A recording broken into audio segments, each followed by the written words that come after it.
Hello, welcome back to another Values Original. I'm Jacob from Jacob's Books Corner, and today we are talking about my top 10 best books of the year, the most surprising book I read this year, and the most underhyped book I read this year. Overhyped and most disappointing are my top 10 worst books of the year, and once again, I'd like to mention, just like I mentioned in that video, that these are simply my opinions on these novels, so if you don't like any of these novels and you think my opinion's overhyped, well, good for you. I'd also like to mention that I looked over my top 10 list, and I actually am pretty comfortable with the exact numbering where everybody's at. I'm very happy. It's a mixture of almost all the genres that I really enjoy and all the authors that I really enjoy. I will mention that I didn't really reach out. I didn't breach out past like my number one authors. That's okay. Let's get into the top 10 book. I'm actually going to start with the most surprising and the most overhyped or underhyped book that I read, because these are honorable mentions, superlatives, you know what I mean? So we actually have Nettle and Bone as the most surprising.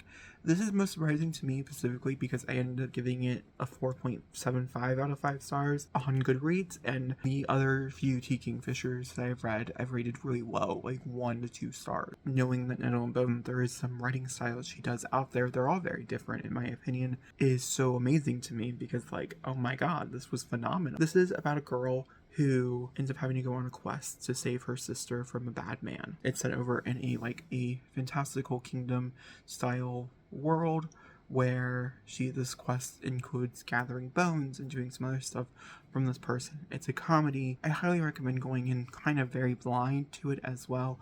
Just know that's very folklore, lyrically written, and if you like that type of thing, you like it being really dark, this is perfect for you. Some of the triggers I would want to shout out though are abusive relationships and dealing with childbirth. There's a lot of talk about childbirth and stillborns and things inside this novel, and so if that's triggering to you, maybe it's not for you. That's amazing. I highly recommend. My most underhyped book, I went on Goodreads and I just went through all my 5-star reads, and I look for the lowest amount of ratings and reviews that a book would have. The one that I went with is Elegy for the Undead by Matthew Vasily. Elegy for the Undead it's a gay romance set in a post-apocalyptic world with zombies actually not being like the bad guy in sight. It's a shorter novel. It's 188 pages. The narrator for this audiobook was phenomenal. Highly recommend. It's on Scribd. This clocks in about 75 reviews and 271 ratings, so definitely on the lower side of the reviews and the ratings from the two that I chose. This is a book about two boys, and it follows them through their life, their love story through the zombie apocalypse when they're in high school and onward. I don't really remember why I didn't give it a perfect 5 out of 5. I have a whole review, so I guess we'll read that to you. Okay, so let me read it to you, and then you can see if it's interesting to you. I describe this both as a love letter to zombies and a love letter to love. The characters are so likable that even when they start to go a little mad, you understand it's a disease. It's beautifully written with enough of everything in it. If you're a zombie fan, they got you. They got a convincing outbreak story that by the end ends up being quite original. If you're a romance fan, humans are you in for a treat. Over 9 years of love with a heartbreaking end. It's almost perfect. There you go. And I couldn't recommend it enough, obviously. Alright, let's jump into my top 10 best books of the year. Coming in at number 10 is Ain't Burned All the Bright by Jason Reynolds and Jason Griffin. Jason Griffin is the illustrator on this book. This is a book told in both poetry and art over the course of, it looks like to be 500 pages or something like that. And it follows a family going through COVID, of parents losing their jobs and the heartache that it brings, specifically on a black family. It's beautiful. This was automatically a 5 for me. I love Jason Reynolds. My only issues and the reason why it's not higher on this list is it did feel a little more simpler than I mostly enjoy. And it didn't impact me as strongly as some other Jason Reynolds more simpler novels or stories. And so it's definitely a great one, but it's not my favorite Jason Reynolds, so I could recommend it to you. I still highly recommend his newest release. This came out this year. The next one we have is I'm Glad My Mother Died by Jeanette McCurdy. I'm Glad My Mother Died is a story about a girl's abuse with her mother from a very young age in the industry of acting. I'm sure everybody has read this book by now. That's my selling to you. The title makes perfect sense, and it's supposed to be catchy, it's supposed to be grabbing, and I think it does a great job. The audiobook is some of the best material I've listened to this entire year. There's so much heart and love into it, and so I'm very happy with that choice. Number 8 comes in as The Charm Offensive by Alison coach run. This is supposedly book number 1. I just learned this information today. And this is about Dev and Charlie. Charlie is a tech person. He runs a tech company, and he's under a lot of scrutiny for how he handled a big breakup with the other person, a part of his tech company. Breakup meaning the company broke up. And he has to go on this dating show that's kind of like The Bachelor, and Dev is the person who is his manager. He runs around with him, making sure that he's doing everything he's supposed to. Dev is someone who believes in love full-heartedly and loves this TV show full-heartedly, and Charlie is a very awkward human being, and I absolutely just adored the entire process of reading it. It's definitely one of the best romances I read this year. The fact that it's gay is always a plus, and the rep for anxiety is almost too perfect. I will mention that the anxiety attacks are extremely graphic in this book and can be very inducing if you're familiar with some of the symptoms, and so if you get triggered that way, I highly don't recommend. But if you don't, oh my god, do I say go pick it up right now. It's great. Obviously that's how I say for this entire list, but you get my point. Number 7, actually own, and that is Beach Reads by Emily Henry. Beach Reads follow January and Augustus as they trade manuscripts back and forth. January needs to write a romance, and Augustus needs to write a family drama. Due to personal things going in both their lives, they cannot do so, and so they decide to switch manuscripts and go on this journey together over the course of one single summer. There is a romance that sparks. This is a highly rated book. Okay, I read it as my first book of the year. I actually have a whole video talking about it, and so I will link it. I adored it. I loved it. I thought it was great. I think the romance is specifically really good here. I thought it got steamy enough for my liking, and I thought the characters were well-rounded, in my opinion. I do agree with some people that Augustus kind of loses his edge a little bit by the end, but I don't ever think that it ended up harming my reading experience. Number 6, ironically, was the one I just put down, and that was Breakable Things by Katie Weismer. This is the only Katie Weismer that I read this year that's new.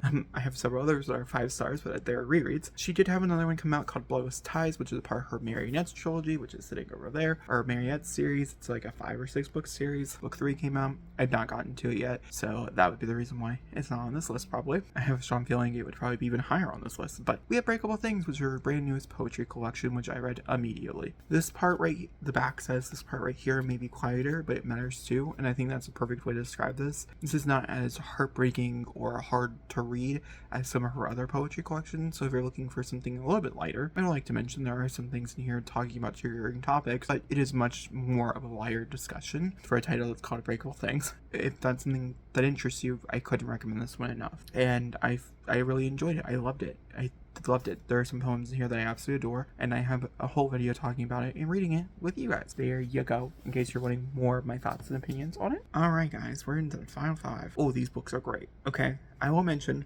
that not all these are for everybody, for sure, but we gotta talk about it, right?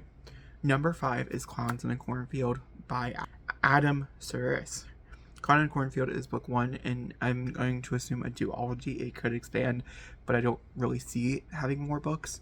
I didn't love the second book, and the best way I can describe this duology together, the first book is like Scream, the second book is like The Purge, and I could not have agreed with that one more when it was told to me. This is a novel that in the first 30%, it's a little bit slow on the setup of the characters, but once it gets going, it's a gory, fun slasher ride to the very bitter end. You do want to pick up the sequel, even if it's not as good.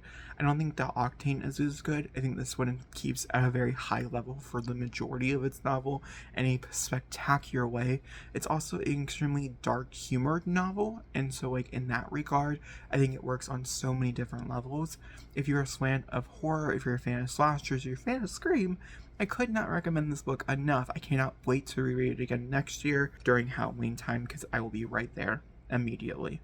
You have no idea. Just to give you guys a heads up, this is about Quinn as she moves to Kettle Springs, and they have a clown who is their mascot called Friendo, and Friendo comes alive. That's essentially the premise of this, and it's a gory good time. Number 4 brings us Radio Silence by Alice Oseman. Radio Silence follows Frances as she is obsessed with University City, which is a podcast that she draws art for. She ends up meeting the creator, who ends up going to a school that she knows, and they become close, and it's all about this relationship between her and this boy, and like their like everyday life things in Alice Oseman's like moments. I'd like to mention that it is a part of the Heartstopper universe. Frances is a part of the Heartstopper universe, but mostly Alid is supposed to be like a character in Heartstopper. I love Alid so much. Alid takes my heart every time I think about him. There's moments in this book that I will never forget. Yeah, that's Radio Silence. I'm pretty sure everybody knows what Radio Silence is. Adored this book. I read this for a video on my channel called Reading All the Books in the Heartstopper Universe. I read them in a timeline order, so in case you're wanting to read them as well, it's a pretty good video to follow. Number 3 is Empire Storms by Sarah J. Maas. This book, this spot has always been a Throne of Glass spot. I knew this from the beginning of the year when I read them. I wasn't sure which book was going to end up on this list. Actually, at one point I had thought maybe Tower of Dawnwood, because I'm a Kale fan. I don't like that book, so no. Then we also thought that Kingdom of Ashwood, but I've not read it yet, so no. So we're going to put Empire Storms. Empire Storms is a very fresh book in my mind as I finished it yesterday. Empire Storms is one of those stories that will stick with me. The ending was so good. I would like to mention the majority of it. This whole book was great. I loved every element of this book. I love the relationship in this book from every set of relationships that we have. I love all the side characters and things. This is one of my favorite Sarah J. Maas's books I've ever read. Ironically, this is like book number 5 in a series, and I'm not going to say that I have a trend, but I might have a trend. That's all I'm saying. Throne of Glass is about Selena Sodarthian as she is becoming the king's champion to do his bidding, and she has to come out of the salt mines where she is a slave to fight inside this competition to become the king's champion, is essentially. His son is the one who picks her, and we go off from there. The books are completely different by this point, but I don't really care. I love them. And that's Empire Storms. Then we have number 2, which is Carrie... Oh my god. Ignore that. Number 2 is Carrie Soto is Back by Tara Jenkins Reid. Carrie Soto is Back, I just read in a very recent video, so I'll link it where I talk about all Tara Jenkins books. There's a whole section of that video that's dedicated to a reading vlog of me experiencing it for the first time. That has slight spoilers in it. This follows Carrie as she's 37 years old and she's getting back into tennis in the 90s to go against her rival. We go backwards in time and follow her all the way through her entire tennis legacy, and then going into the actual tennis moments. The romance here, I loved the romance here so much. I love Carrie Soto as a character so much. Like, so fucking much. So yeah, that would be probably like number 1. Yeah, guys, it's still number 1. I read this in January or February of this year, and nothing has topped it. It's so good. And that's The Darkness Outside of Us. I actually don't have the author. Let me grab that for you. By Elliot Schaefer. This follows 2 boys in space alone on a spacecraft with a AI, like a sentient union, as well as a voice controlling them. They are going to Nanos, I think is what the planet's called, or something along those lines, to help one of the boys' sisters. We have, or Titan. It's Titan. Thanos Titan. You guys understand the reasons why I thought that. We have Kodak and somebody else. I can't remember what the main boy's name is. And it's told between their points of views. And this book has amazing twists and turns in it. It has an amazing love story at its center. And just, there's so many other things that work with this book so much. It's so fucking much. That's Darkness Outside of Us, guys. Chef's Kiss. It has to be like one of my favorite books I've read in a very long time. It's also what's inspired me to get back into sci-fi, so yeah, sci-fi with romance on a space station sounds amazing to me. It being gay, give it all. Alright guys, those are my top 10 books of the year, plus some superlatives. Let me know what your favorite book of the year is as well, and maybe I'll make a video dedicated to that. And thank you so much for watching. Goodbye. I hope you guys enjoy. If you guys want to give this video a thumbs up, please do. It helps the channel out a lot with the algorithm and stuff, and for more people to find this video. And so I'll talk to you guys on then. Goodbye.